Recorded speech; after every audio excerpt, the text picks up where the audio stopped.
গর্ভধারিণীকে ভালোবাসা জানানোর দিন আজ কোনো বিশেষ দিন বা আনুষ্ঠানিকতা নয়, মায়ের অস্তিত্ব জুড়েই থাকে সন্তানের মঙ্গল কামনা। আমার কাছে কখনো মনে হয়নি যে এত কষ্টের ভিড়েও কেন মা হলাম।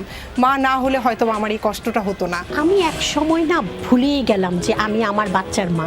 আমার বাচ্চাও বড় হলো, আমিও মা হয়ে বড় হয়ে উঠলাম। আসন্ন বাজেটে জ্বালানি, খাদ্যসহ কয়েকটি খাতে ভর্তুকি বাড়াচ্ছে সরকার।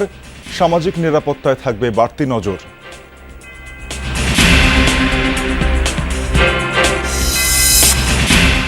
বাতিল হচ্ছে ঢাকা গাজীপুর বিআরটি অসমাপ্ত প্রকল্প।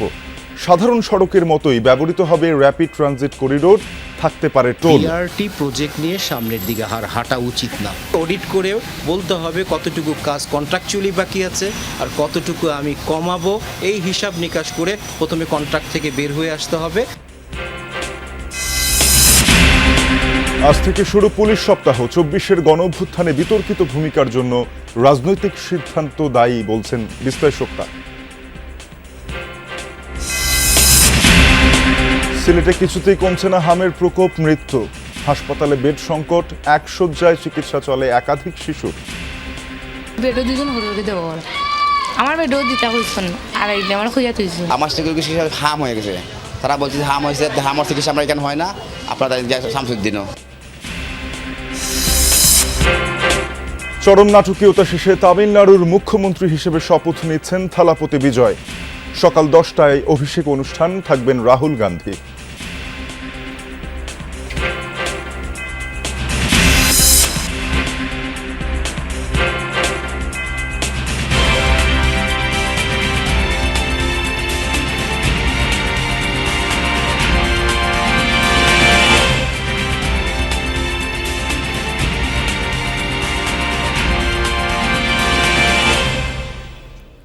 শিরোনামগুলো শুনছিলেন আমন্ত্রণ যমুনা নিউজে। আপনাদের সাথে আছে আমি তানজিম শাফিন। মা এমন এক শব্দ যা উচ্চারণেই মেলে নির্ভয় এক আশ্রয়ের স্বাদ। শত বাধা বিপত্তির পরও মা আগলে রাখেন প্রাণপ্রিয় সন্তানকে। শুধু সোশ্যাল মিডিয়ায় কিছু ছবি পোস্ট করাই কি মা দিবস উদযাপনের একমাত্র উপায়? মা দিবসটা যদি হয় মাতৃত্বকে উদযাপনের উপলক্ষ, যদি হয় একজন মায়ের নিজেকে অনুভব করার দিন, মাতৃত্বকে উদযাপনের এক ভিন্ন গল্প বলবেন সহকর্মী সুমাইয়া ঐশী। ক্যামেরায় ছিলেন তানভীর মোর্শেদ।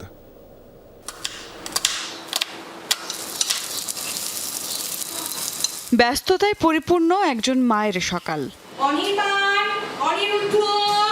সংসার, সন্তান আর সময়কে এক সুতোয় বাঁধতে আপ্রাণ এই চেষ্টা।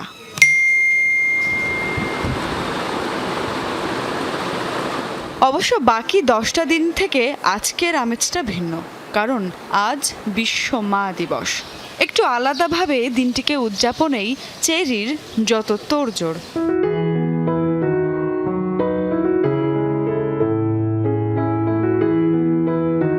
বিশেষ এই দিবসে মাতৃত্বের অনুভূতিকে শুধু সোশ্যাল মিডিয়ায় বেঁধে রাখে না ওরা। মাতৃত্বের মাঝেও নিজ সত্তাকে আলাদাভাবে অনুভব আর উদযাপনে বিশ্বাসী এই মায়েরা।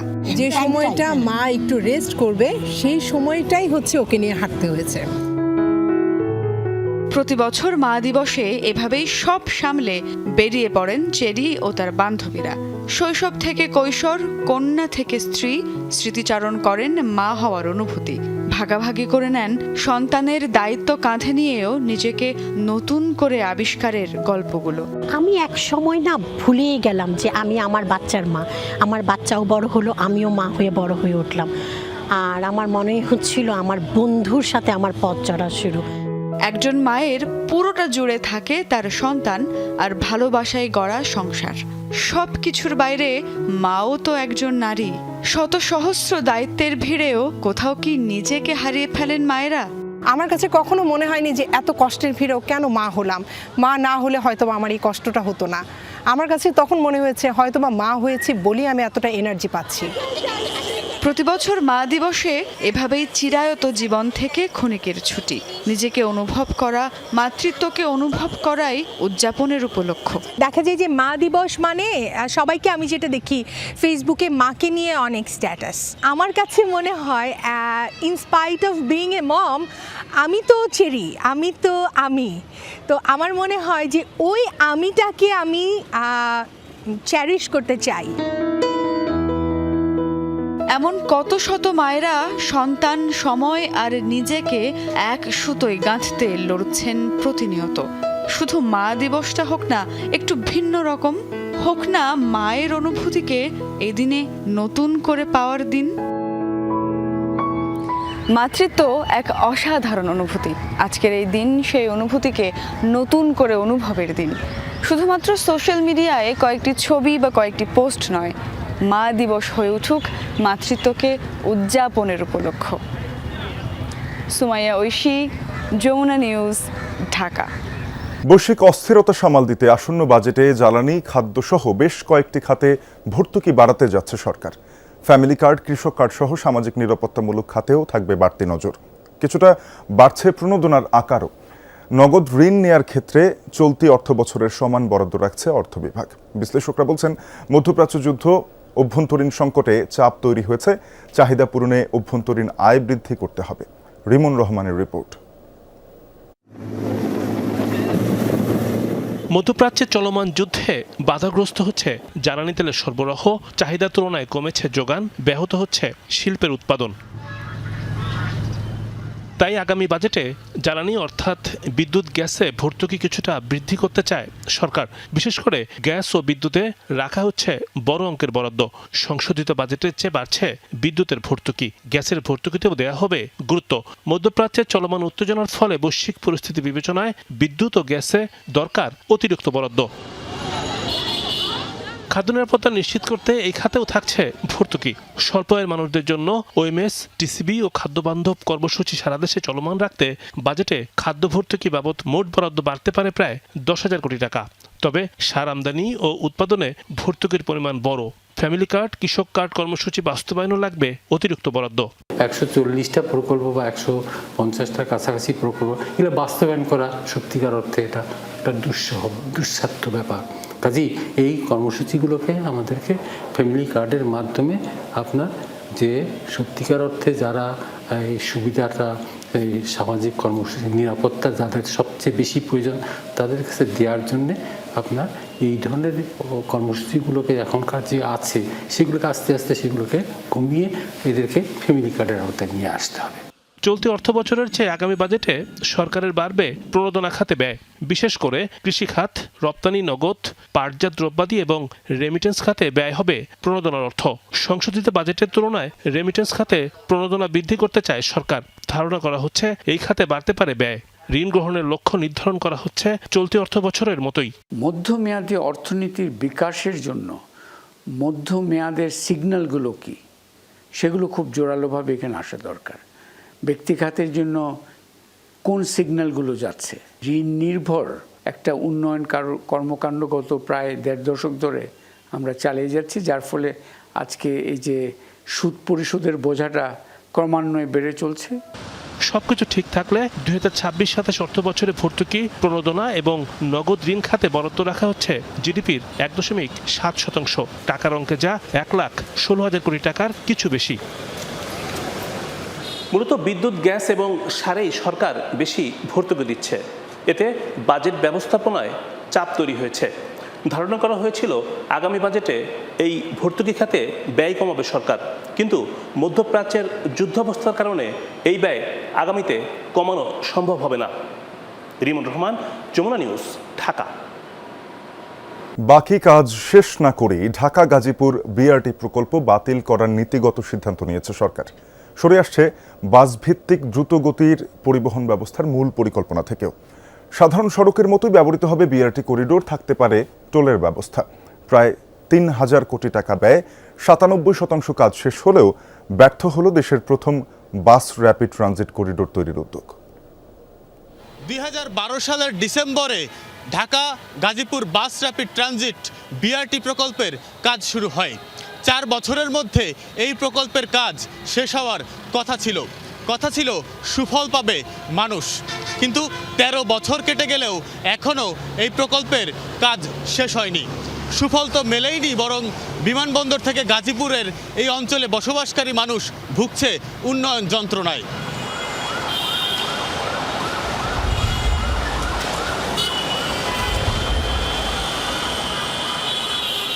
বিশ কিলোমিটারের ওপর এ রাস্তাটি বাড়ানোর কথা যানবাহনের গতি। উল্টোপাল্টা ব্যবস্থাপনায় গতি তো বাড়েইনি, বরং আরও কমেছে। হওয়ার কথা নিরাপদ হয়েছে ছিনতাইকারী মাদকসেবীদের অভয়াশ্রম।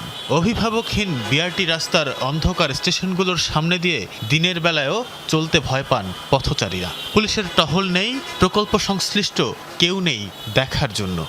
সকাল বিকাল জাম লেগেই থাকে এখানে, মানুষ দিতে পারাবার করে গাড়ি ব্রেক করে থামে থাকে, আর অটো রিক্সা অবরোধ রিক্সা। এটার কারণে আবার রাস্তাটা জ্যামও হচ্ছে, যেহেতু রুটগুলো ছোট হয়ে গেছে। বিআরটির ভিতরে লোকজন বসে বসে মাদক সেবন করে, এর ভিতরে আর ছিনতাই, এই টঙ্গীর ভিতরে ছিনতাইটা আর কি বেশি। পারাপারের সময় অনেক অ্যাক্সিডেন্ট হয়, এই যে ব্রিজ থেকে গাড়ি নাইমা আসার পর অ্যাক্সিডেন্ট হয়।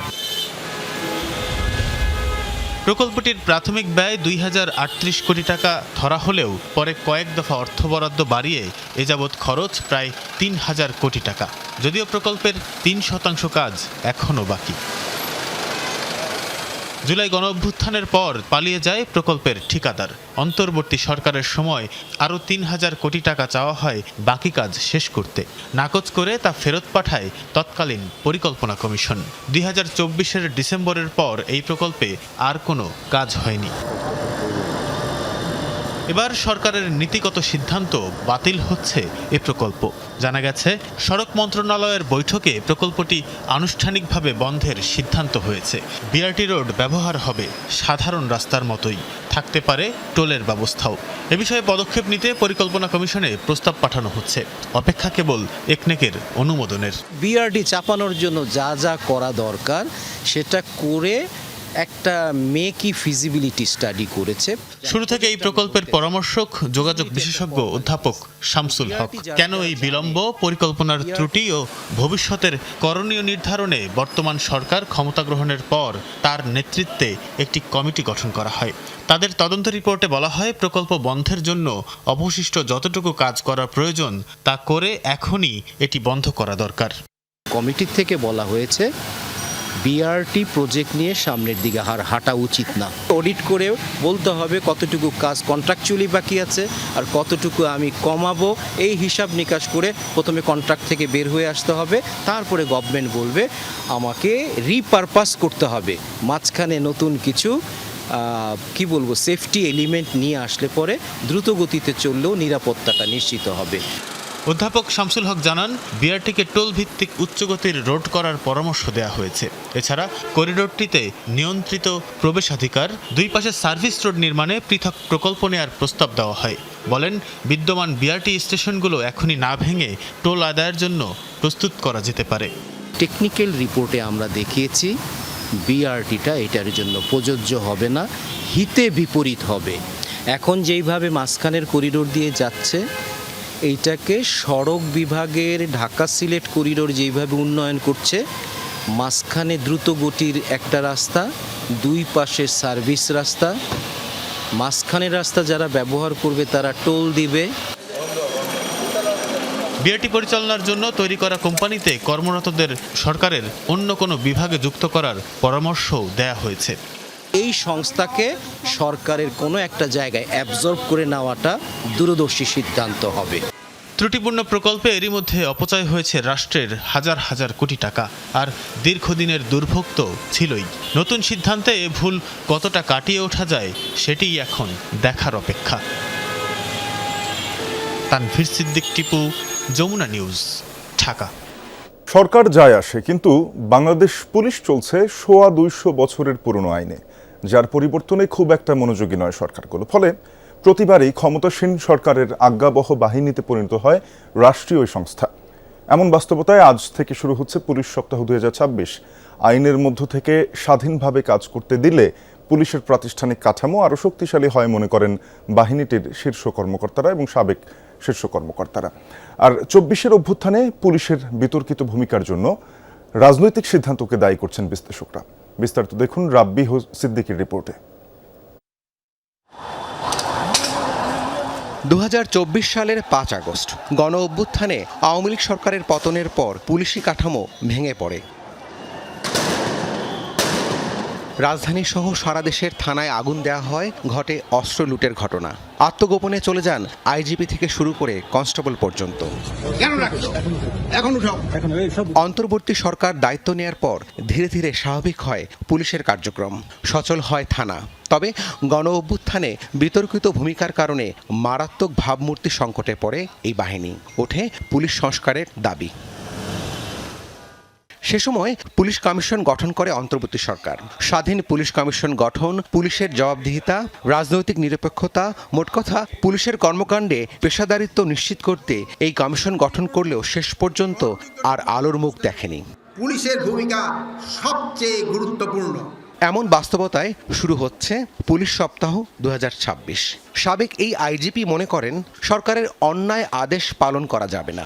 পুলিশ আইনের মধ্য থেকে দায়িত্ব পালন করলে ভাবমূর্তি উদ্ধার করা সম্ভব, দেয়া যাবে না সিন্ডিকেটের হাতে। আইনগত একটা তো বলে দেওয়া আছে এবং কী করতে হবে আর কী করতে হবে না। পুলিশের আইন আছে, পুলিশ রেগুলেশন বেঙ্গল আছে, ফৌজদারি কার্যবিধি আছে, পেনাল কোড আছে। আমাকে লেট ডাউন ডিউটি, আমার আচরণবিধি আছে যে আমি কোন কাজ করতে পারবো, কোন কাজ করতে পারবো না। সুতরাং সরকারি কর্মচারী ওটাই ফলো করা উচিত। আমি যেন এমন কাজ করব না যে কাজ করলে আমি জবাব দিতে পারবো না ভবিষ্যতে।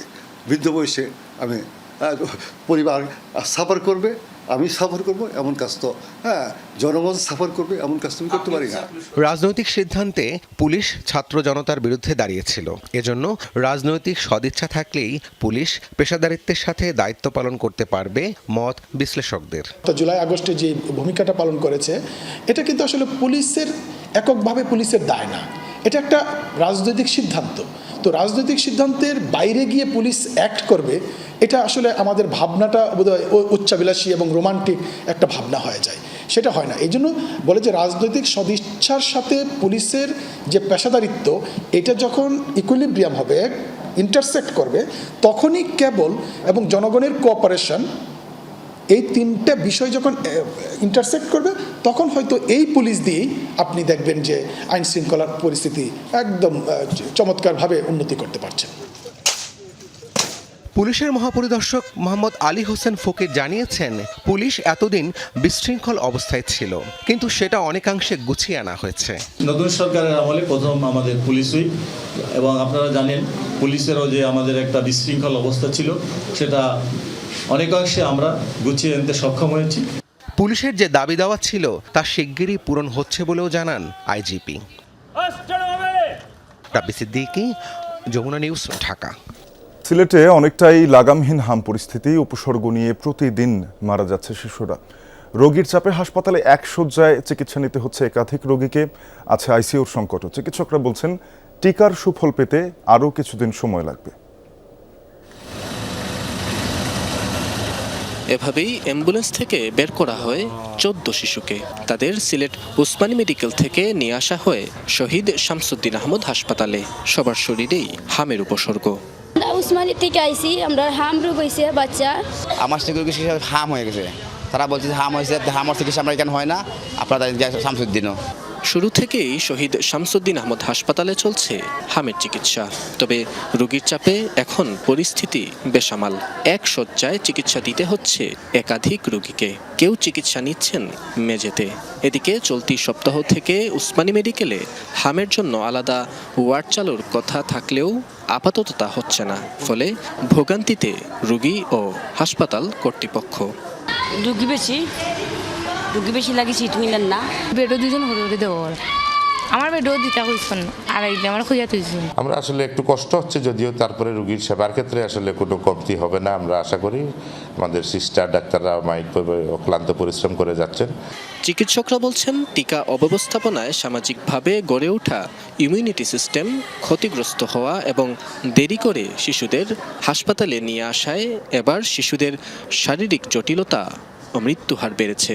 আমরা একটা হলো প্রিভেন্টিভ ভ্যাকসিন দিচ্ছি, আর একটা হচ্ছে ধরেন আপনার চিকিৎসা দিচ্ছি।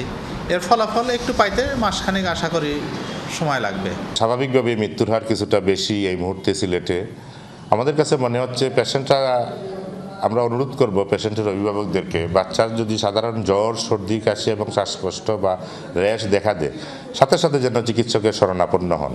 এ অবস্থায় অভিভাবকদের সচেতনতা বৃদ্ধি সংক্রমণ নিয়ন্ত্রণে বড় ভূমিকা রাখবে বলে মনে করছেন সংশ্লিষ্টরা। নাবিল হোসেন, যমুনা নিউজ, সিলেট। ক্যাম্পাসে ছাত্র রাজনীতি নিষিদ্ধের দাবিতে মধ্যরাতে বিক্ষোভ করেছে ইডেন মহিলা কলেজের শিক্ষার্থীরা। শনিবার রাত 11:30টার দিকে কলেজের প্রধান গেটের তালা ভেঙে বিক্ষোভে নামেন তারা। এ সময় শিক্ষার্থীরা নানা স্লোগান দিতে থাকেন। ক্যাম্পাস থেকে বেরিয়ে বিক্ষোভকারীরা গেটে টানানো ছাত্র দলের বিভিন্ন ব্যানার ও ফেস্টুনে আগুন দেওয়ার চেষ্টা করেন। মিছিলে অংশ নেওয়া শিক্ষার্থীরা ক্যাম্পাসে সব ধরনের রাজনৈতিক কার্যক্রম নিষিদ্ধ দাবি জানান। বলেন, গুটি কয়েক শিক্ষার্থী পায়তারা করলেও ইডেন কলেজ ক্যাম্পাসে রাজনীতি আর ফিরবে না। এর আগে সন্ধ্যার পর ইডেন কলেজের গেটে রাজনীতিমুক্ত ক্যাম্পাস লেখাটি রং দিয়ে মুছে দেয় কেউ। এই ঘটনার জেরেই আন্দোলনে নামেন শিক্ষার্থীরা।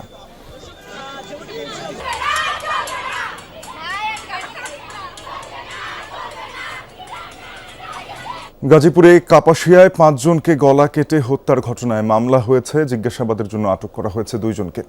শনিবার রাতে সন্দেহভাজন ফোরকানকে প্রধান আসামি করে অজ্ঞাত আরও 4 জনের নামে মামলা করেন নিহত শারমিনের বাবা শাহাদাত মোল্লা। শুক্রবার রাতে উপজেলার রাউতকোনা এলাকায় মরদেহগুলো উদ্ধার করা হয়। পুলিশ জানায়, দীর্ঘদিন ধরেই স্ত্রী শারমিনের সাথে পারিবারিক কলহ চলছিল ফোরকানের। প্রাথমিক ধারণা, সেই জেরেই স্ত্রী, 3 কন্যা ও শ্যালককে হত্যা করতে পারে ফোরকান। স্বজনদের দাবি, ফোন দিয়ে সে নিজেই 5 জন মারা যাওয়ার খবর জানায়, এরপরেই পালিয়ে যায় ফোরকান। হত্যাকাণ্ডের রহস্য উদ্ঘাটনে কাজ চলছে।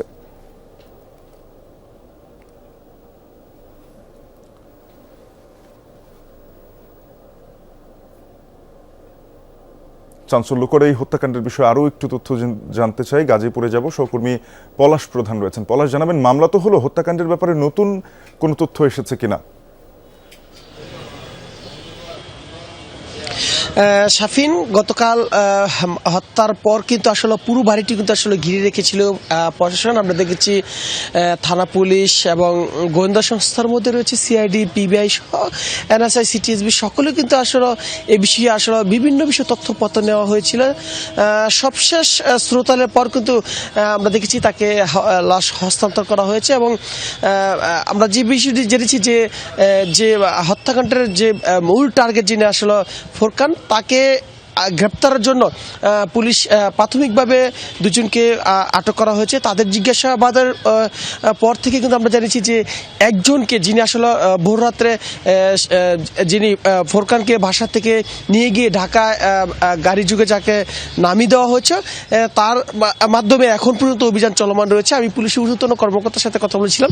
তিনি যে বিষয়টি বলছিল যে তারা একাধিক পুলিশের বিভিন্ন টিম আসলে কাজ করছে। খুব অতি শীঘ্রই আসলে যিনি এই যে একটি ঘটনা ঘটিয়েছিল, সেই ঘটনার যে মূল হোতা, তাকে খুব শীঘ্রই আসলে আইনের আওতায় নেওয়া হবে এমনটি জানিয়েছে। তবে পাশাপাশি যদি বলি, সেক্ষেত্রে বলবো যে পরিবারের পক্ষ থেকে বলা হয়েছিল যে এই যে হত্যাকাণ্ডের পিছনে আসলে এখন পর্যন্ত যে ভিন্ন ভিন্ন তথ্য সামাজিক যোগাযোগ মাধ্যমে ভিন্নভাবে বিভিন্ন মানুষ স্ট্যাটাস দেওয়া হচ্ছে। তবে এখন পর্যন্ত যে মূল ঘটনা কিন্তু আসলে কী কারণে হত্যা করা হয়েছে সেটি কিন্তু আসলে উদ্ঘাটন করা হচ্ছে না।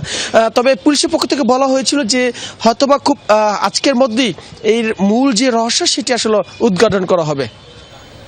তদন্তের অগ্রগতি অনেকটাই বলা যায়।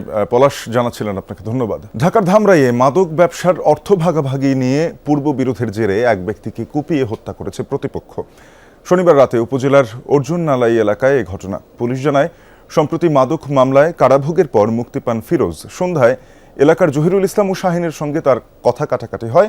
এক পর্যায়ে ধারালো অস্ত্র দিয়ে তাকে এলোপাতাড়ি কুপিয়ে আহত করা হয়। উদ্ধার করে হাসপাতালে নিলে চিকিৎসক ফিরোজকে মৃত ঘোষণা করেন।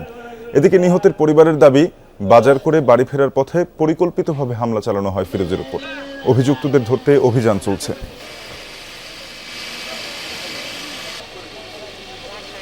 কোরবানির ঈদকে সামনে রেখে ব্যস্ত নরসিংদীর খামারি ও কৃষকরা। সম্পূর্ণ দেশীয় পদ্ধতিতেই পালন করায় এই অঞ্চলের পশুর চাহিদাও থাকে বেশ। তবে গোখাদ্যের বাড়তি দামের কারণে খামারিদের খরচ বেড়েছে।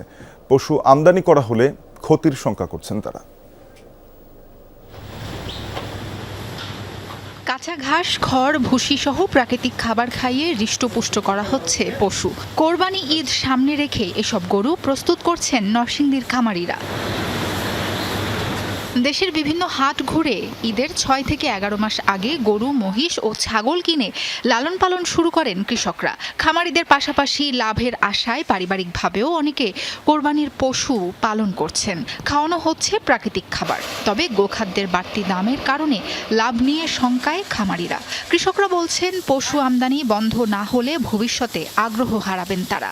এই গরুগুলি খাবার দাবার রাজে সব হলো আমাদের বাংলা খাবার। ভুট্টার গুঁড়া, এই পুরা বসি মিক্স করে গরুগুলো খাওয়াই। আর হইলো এই চাউলের খুদ, মিষ্টি আলু, মিষ্টি কুমড়া, এগুলা খাওয়াই আর কি।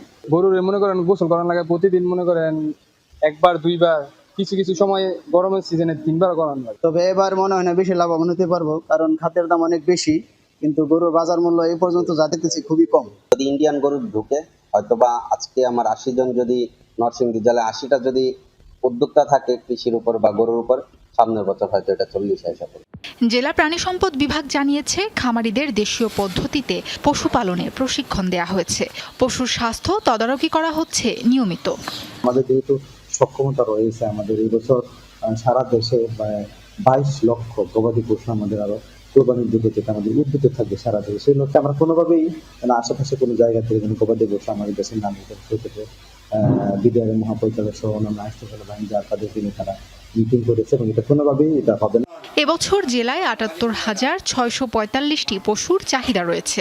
প্রস্তুত রয়েছে ৮৫,৯০৫টি কোরবানিযোগ্য পশু। সাবরিনা লিজা, যমুনা নিউজ। বহুমুখী সংকটে চট্টগ্রামের কাঁচা চামড়া শিল্প।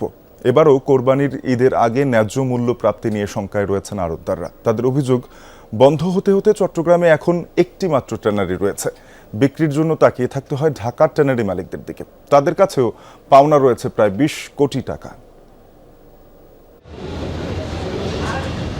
চট্টগ্রামের কাঁচা চামড়ার মূল আড়ত নগরীর আতুরার ডিপো এলাকায় প্রতি বছর কোরবানি ঈদে সংগ্রহ করা প্রায় 3.5 লাখ চামড়া সংরক্ষণ করা হয় এখানে। এরপরই আড়তদাররা পড়েন সংকটে, যথাসময়ে বিক্রি করতে পারেন না, পান না ন্যায্য মূল্য। এবারও কোরবানির আগে শঙ্কার কথা তুলে ধরলেন তারা। যার যা কেনার টপিক আছে, কেনার পরে ওই মালগুলো পরে থাকে, ওই মালগুলো নষ্ট, ওই মালগুলো পচে যায়। সরকার যে দাম দেয়, দাম আমাদের থেকে টানা মালগুলো দাম কিনে না, আমরা ক্ষতিগ্রস্ত, আমরা ওই বকে টাকা পাই না। বিগত সরকারের আমলে বুলু কাঁচা রপ্তানি করে বলে আমাদেরকে সামনে কিনে, পরে কোরবানির পরে বুলু রপ্তানি কাঁচা রপ্তানি করে না। চিন্তা বা চাহিদা আছে কোথায়? বিদেশে। কিন্তু এরা কি করছে, একটা সিন্ডিকেট করি একদমে মানে ফ্রিজ করি করতে চায়, এক্সপোর্ট করতে চায়। লবণটা যদি মানে একটু মনিটর করা যায়, দাম কমানো যায়, তাহলে কিছু কিছু ক্ষুদ্র ব্যবসায়ী আছে যারা একটু এফোর্ট দিবে যে একটু ব্যবসাটা করি আমরা। ব্যবসায়ীদের দাবি, একটি চামড়া সংগ্রহ, লবণ দেয়া ও সংরক্ষণে খরচ পড়ে 400 টাকার বেশি। সাথে পরিবহন ও অন্যান্য খরচ যুক্ত হলে দাম আরও বাড়ে। কিন্তু ট্যানারি মালিকরা তা না দিলে লোকসানে পড়তে হয়। রমজানের আগে লবণ ছিল 70 কেজি ব্যবসা 580 টাকা, কিন্তু হঠাৎ করে লবণের ফরজ এখন দেখছি 750 টাকা বেশি হয়ে গেছে, প্রায় 150 টাকা বেশি হয়ে গেছে। যখন লবণের দাম বাড়ি যাবে তাহলে আমাদের সামনের ভাতটা আরও বাড়ি যাবে। এটা আমাদের একটু 10 টাকা লাভ করতে পারে, কিন্তু 20 টাকা তো লবণের ভাতটা বাড়ি যায়। চট্টগ্রামে মাত্র একটি ট্যানারি, ফলে আড়তদাররা ঢাকার ট্যানারি মালিকদের উপর নির্ভরশীল। এই সুযোগ নেই তারা। তাদের কাছে এখনো অন্তত 20 কোটি টাকা পাওনা চট্টগ্রামের আড়তদাররা। টিকতে না পেরে ব্যবসা ছেড়েছেন অনেকে। এখনো পর্যন্ত অনেক ট্যানারির কাছে অর্ধেক টাকা রয়ে গেছে। আশা করা যায় কোরবানির আগে টাকাগুলো দিবে, আর যদি না দেয় একটু তো প্রভাব পড়বে। প্রভাবের কারণ তো আমাদের সামনে ব্যবসায়ীদের কাছে কোনো টাকা নাই। আমাদের টাকাগুলো আসলে আমরা বিভিন্ন জায়গা থেকে, ব্যাংক থেকে এই জায়গা বন্ধক দিয়ে এই ব্যবসার সাথে আজ জড়িত। এখানে আমরা এখন ডায়ালিসিসের মতো, আইসিইউর মতো আমরা ব্যবসায়ীরা বর্তমানে পরিস্থিতির স্বীকার করতেছি। আসলে এমনি নামে আছি, কোনো কাজে নাই আমরা। শহীদুল সুমন, যমুনা নিউজ, চট্টগ্রাম। তলদেশ ভরা ছোঁয়ায় সর্পিল আকৃতির ঘাঘট নদী এখন নীরব ঘাতক। ভিটেমাটি জমি গিলে খাচ্ছে নীলফামারী, রংপুর ও গাইবান্ধার 8 উপজেলার। ক্ষণে ক্ষণে গতিপথ পরিবর্তন করে নতুন নতুন এলাকায় হানছে আঘাত।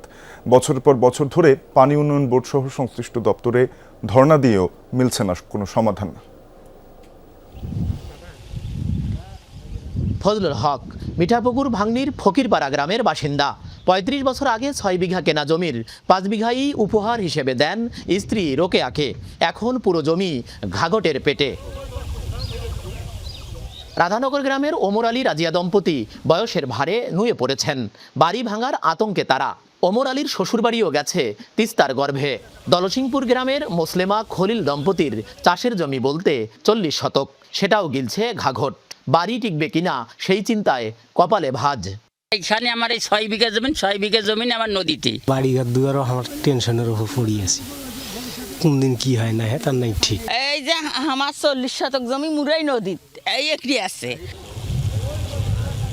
192 কিলোমিটার ঘাঘটের দুপারে শতাধিক পয়েন্টে চলছে এমন নির্দয় ভাঙন। ভিটে মাটি হারিয়ে উদ্বাস্তুর সংখ্যা বাড়ছেই, রাস্তাঘাটের অস্তিত্ব বিলীন। দখল ও তলদেশ ভরাট হওয়ায় ঘাঘট এখন নীরব ঘাতক। কোনো বাঁচার পথ নাই, কোন পাকে যে উড়িয়ে যা ঘর তোলমত সেও পথটা নাই। 60 শতক মাটি ভাঙি গেছে, বাড়ি ঘর ভাঙতে কোনো সময় আছে? কোনো টাইম নাই। আমাদের এই নদী আমাদের যে একটা ক্ষতি করতেছে সেটা বয়ান করা যাবে না। রাধানগর সহ বিভিন্ন এলাকায় অপরিকল্পিত বাঁধের কারণে গতিপথ পরিবর্তন করে ঘাঘট। নতুন নতুন এলাকায় শুরু হয় ভাঙন। ফকিরপাড়ায় বরেন্দ্র সেচ প্রকল্পটিও পড়েছে হুমকির মুখে। পানি উন্নয়ন বোর্ডের কাছে আবেদন করেও মিলছে না সুরাহা। রাস্তাঘাট তো সব কিছুই শেষ। এখন মানুষ যে আবাদ করে নিয়ে আসবে, তা আবাদ তো নিয়ে আসতে পারে না রাস্তাঘাটের কারণে। পানি দিয়ে এখন কি করবে? 21 সালের ওই দিক পানি উন্নয়ন বোর্ডের কাছে দরখাস্ত করছিলাম, কিন্তু পানি উন্নয়ন বোর্ড আমাদেরকে শুধু আশ্বাস দেয়, আমরা বুঝি না কি কারণে আমাদের এলাকায় এই অবহেলিত। চেয়ারম্যানের বর্ণনাতেও ক্ষয়ক্ষতির ভয়াবহতার চিত্র। মিঠাপুকুরের এমপি ভাঙন এলাকা পরিদর্শন করে সমাধানে দিয়েছেন প্রতিশ্রুতি। ভাঙনী ইউনিয়নের 1, 2, 5, 7 এবং 8 নম্বর ওয়ার্ডের দুই পাশে ভাঙন সৃষ্টি হয়েছে প্রায় 22 কিলোমিটার ব্যাপী। কোনো সুরাহা পর্যন্ত পায়নি। শত শত মানুষ এখানে ভিটে হারা, বাড়িঘর হারা এবং তার ফসলি জমি নষ্ট হয়ে যাচ্ছে। পুরাটা মেপে কত মিটার দৈর্ঘ্য আমার বা কয় কিলো হয় এটা দেখে আমাদের একটা প্রকল্প রেডি করব এবং এটা মন্ত্রণালয় থেকে সরাসরি এটা আমার ডিও লেটারের মাধ্যমে এটাকে পাশ করে আনার জন্য আমরা চেষ্টা করব, সর্বাত্মক চেষ্টা চালাবো। নীলফামারীর শৈলমারীর আলশিয়াপাড়া গ্রামে তিস্তা নদী থেকে শুরু হয়ে জলঢাকা কিশোরগঞ্জ, রংপুরের গঙ্গাচড়া সদর, মিঠাপুকুর পীরগাছা, গাইবান্ধার সাদুল্লাপুর ও ফুলছড়ির বালাসী ঘাটের উত্তরে ব্রহ্মপুত্র নদে মিশেছে সর্পিল আকৃতির এই ঘাঘট নদী। সরকার মাঝারুল মান্নান, যমুনা নিউজ, রংপুর। মানিকগঞ্জের হরিরামপুরে পদ্মার দুর্গম চরাঞ্চল আজিমনগর ইউনিয়ন। নদী ভাঙন আর দারিদ্র্যের সঙ্গে লড়াই করা এই জনপদে এবার নতুন আতঙ্ক ভূমি দখল। অভিযোগ, ক্ষমতার প্রভাব খাটিয়ে শত শত বিঘা জমি দখল করে নিয়েছে স্থানীয় প্রভাবশালীরা। প্রতিকার না পেয়ে ভুক্তভোগীদের কেউ কেউ দ্বারস্থ হয়েছেন স্বরাষ্ট্র মন্ত্রণালয়ের।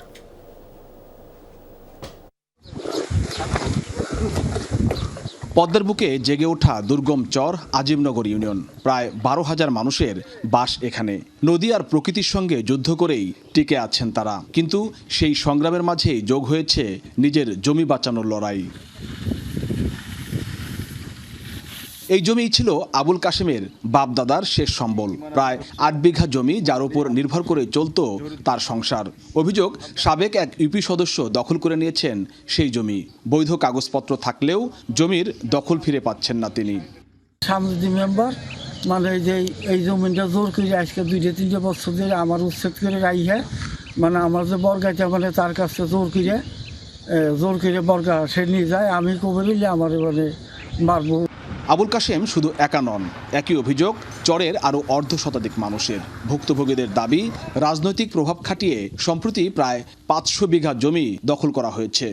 আমার জমি মোহাম্মদ আলী করে জোর করে দখল করে নিয়েছে। আমি জমি চাষ দিয়েছি, সার বুনছি, এর মধ্যে উনি দখল করে নিয়ে উনি ভুট্টা লাগাইতেছে। বাড়িঘর শামসুদ্দিন হানামদার নেতৃত্বে বেচে কিনে সব খেয়ে ফেলেছে। আমাকে বাড়িতে উৎপাদন নেই, অনুরোধ যাই করছি মানে আমাকে শামসুদ উৎপাদন নেই। হান্নান বাহিনীর ইসের কারণে আমরা একটা কথা বলতে পারতেছি না, ভালোভাবে চলতে পারতেছি না। আমাকে ডর ভয় দেখায় রায় সবসময়।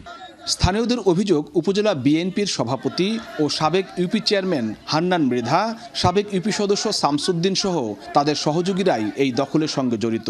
স্থানীয়ভাবে কোনো সমাধান না পেয়ে স্বরাষ্ট্র মন্ত্রণালয়ে লিখিত অভিযোগ করেছেন ভুক্তভোগীরা। তবে এসব অভিযোগ অস্বীকার করেছেন অভিযুক্তরা।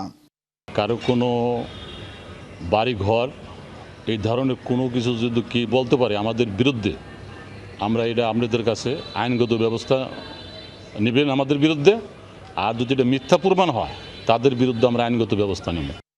আমি তো এলাকায় যাই না, জমি যাই না, আমার লোকজন সব নিশ্চয়ই চুপচাপ বয়ে রয়েছে, কোনো লোকজন নাই। জমি যদি দখল করে থাকে, আমরা তদন্ত করে দেখি, তাহলে তার সাজা করে থাকবো। তদন্ত রিপোর্টে যদি কোনো ব্যক্তি শুধু হরিরামপুর উপজেলা নয়, অন্যান্য উপজেলায়ও যদি এই ধরনের কারো বিরুদ্ধে অভিযোগ ওঠে, তাহলে আমরা সেই অভিযোগের সত্যতা যাচাই এবং প্রমাণ যদি হয়, তবে আমাদের সাংগঠনিক যেটা গঠনতন্ত্র আছে সেই গঠনতন্ত্র মোতাবেক আমরা সেই ব্যক্তির বিরুদ্ধে প্রয়োজনীয় ব্যবস্থা গ্রহণ করব। পুলিশ বলছে অভিযোগ তদন্ত করে নেওয়া হবে আইনগত ব্যবস্থা।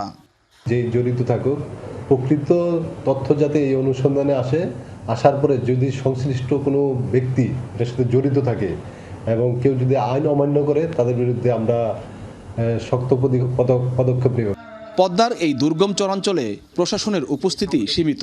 এই সুযোগে প্রভাবশালীদের দৌরাত্ম্য বাড়ছে বলে অভিযোগ স্থানীয়দের। দ্রুত কার্যকর ব্যবস্থা না নিলে জমি হারিয়ে নিঃস্ব হয়ে পড়ার আশঙ্কা করছেন তারা। বিএম খোরশেদ, যমুনা নিউজ, মানিকগঞ্জ। অন্তর্বর্তী সরকারের আমলে ব্যাহত হয়েছে গণমাধ্যমের মত প্রকাশের স্বাধীনতা। বিশ্ব মানবাধিকার পরিস্থিতি শীর্ষক শিরোনামের এই তথ্য প্রকাশ পেয়েছে আন্তর্জাতিক মানবাধিকার সংগঠন অ্যামনেস্টি ইন্টারন্যাশনালের বার্ষিক প্রতিবেদনে। বলা হয়, ৩ বছর আগে প্রণীত সাইবার নিরাপত্তা আইনটি কার্যকর ছিল গেল বছর পর্যন্ত। আরও জানানো হয়, জুলাই গণঅভ্যুত্থান পরবর্তী অন্তর্বর্তীকালীন সরকারের সময়ে নির্বিচারে গ্রেফতার ও হয়রানির শিকার হয়েছে সাংবাদিক ও মানবাধিকার কর্মীরা। এমনকি ভাঙচুর ও অগ্নিসংযোগের মতো ঘটনা ঘটেছে বাংলাদেশের শীর্ষস্থানীয় গণমাধ্যমগুলোয়। হামলার শিকার হয় সাংস্কৃতিক সংগঠনগুলো। তামিলনাড়ুর মুখ্যমন্ত্রী হিসেবে সুপারস্টার বিজয় থালাপতির শপথ আজ সকাল 10টায় চেন্নাইয়ের নেহেরু স্টেডিয়ামে আয়োজন করা হবে অভিষেক অনুষ্ঠানের মধ্যে নেওয়া হয়েছে সব ধরনের প্রস্তুতি। ভেন্যুতে জড়ো হচ্ছে টিভিকের কর্মী সমর্থকরা। নিশ্চিত করা হয়েছে কয়েক স্তরের নিরাপত্তা ব্যবস্থা। নানা নাটকীয়তার পর নির্বাচনী ফল প্রকাশের 5 দিনের মাথায় সরকার গঠনে প্রয়োজনীয় আসন নিশ্চিত করে থালাপতির দল টিভিকে শপথ গ্রহণ করতে যাচ্ছে। কংগ্রেস ছাড়াও সিপিআই, সিপিআইএম, ভিসিকে এবং ইন্ডিয়ান ইউনিয়ন মুসলিম লীগের সমর্থন পেয়েছেন তিনি।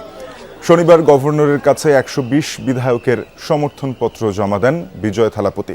এরপর আনুষ্ঠানিক সরকার গঠনের আহ্বান জানান তিনি। তামিলনাড়ুর বিধানসভা নির্বাচনে 108টি আসন পেয়েছে টিভিকে, যেখানে সরকার গঠনে ম্যাজিক ফিগার 118। রোববার বিজয়ের অভিষেক অনুষ্ঠানে যোগ দেবেন কংগ্রেস নেতা রাহুল গান্ধী। মধ্যপ্রাচ্যের মার্কিন ঘাঁটি ও জাহাজের দিকে তাক করে পুরোপুরি প্রস্তুত রয়েছে ইরানের ড্রোন ও মিসাইল। নির্দেশ পাওয়া মাত্রই শুরু হবে হামলা। সোশ্যাল হ্যান্ডেল এক্সে এমন একটি পোস্ট করেছেন আইআরজিসির aerospace forces commander Majid Musavir. এদিকে যুক্তরাষ্ট্রের সবশেষ প্রস্তাবে ইরানের পক্ষ থেকে ইতিবাচক সাড়া না মিললে অপারেশন ফ্রিডম প্লাসের মতো কঠোর পদক্ষেপ নিতে বাধ্য হবে যুক্তরাষ্ট্র। আবারও এমন হুঁশিয়ারি দিয়েছেন মার্কিন প্রেসিডেন্ট ডোনাল্ড ট্রাম্প। অন্যদিকে প্রস্তাবটি পর্যালোচনা চলছে বলে জানিয়েছে ইরানের পররাষ্ট্র মন্ত্রণালয়। সর্বোচ্চ নেতা মোস্তাফা খামিনির চূড়ান্ত বিবেচনার পর জানানো হবে প্রতিক্রিয়া। গেল 1 মাসে ইরানের 4টি জাহাজে হামলার পাশাপাশি কমপক্ষে 58টি বাণিজ্যিক জাহাজকে বন্দরে প্রবেশ করতে বাধা দিয়েছে যুক্তরাষ্ট্র, জানিয়েছে মার্কিন সেন্টকম।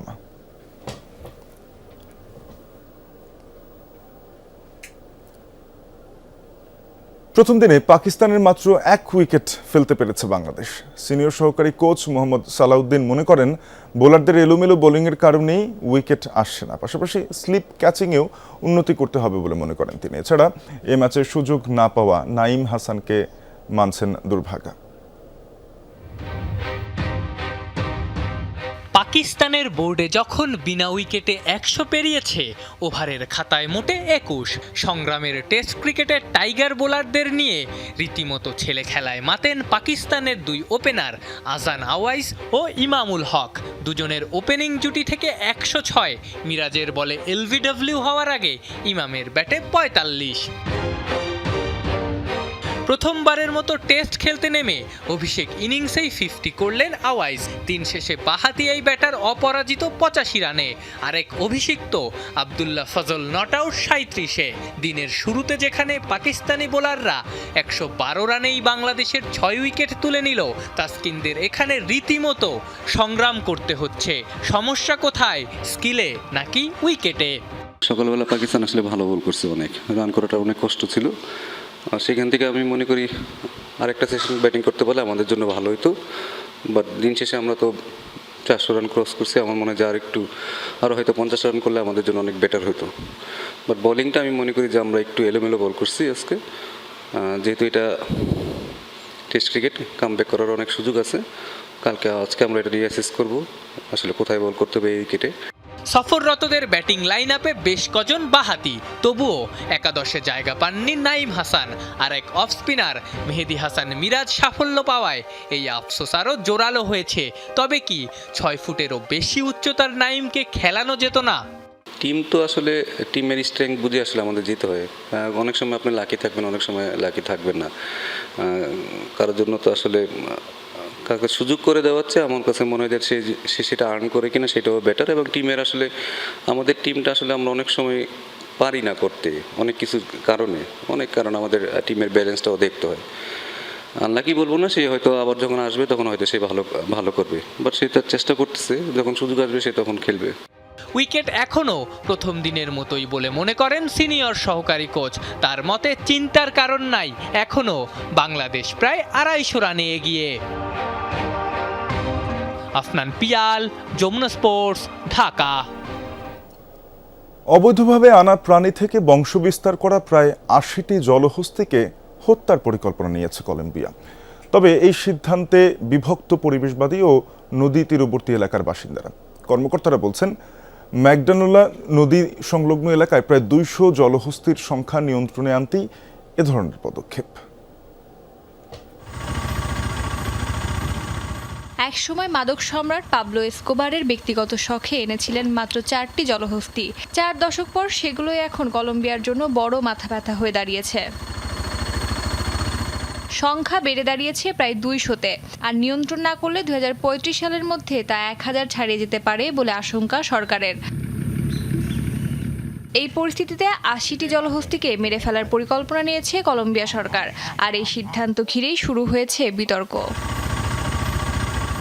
পুয়ের্তো বোয়াকা অঞ্চলে অবাধে ঘুরে বেড়াচ্ছে এসব জলহস্তি, কখনো নদীতে কখনো সড়কের পাশে, যা ভীত করে তুলেছে স্থানীয়দের। ম্যাগডালেনা নদীর তীরের বাসিন্দাদের দাবি, জলহস্তিগুলো এখন শুধু বন্য প্রাণী নয়, মানুষের জন্য বড় হুমকি।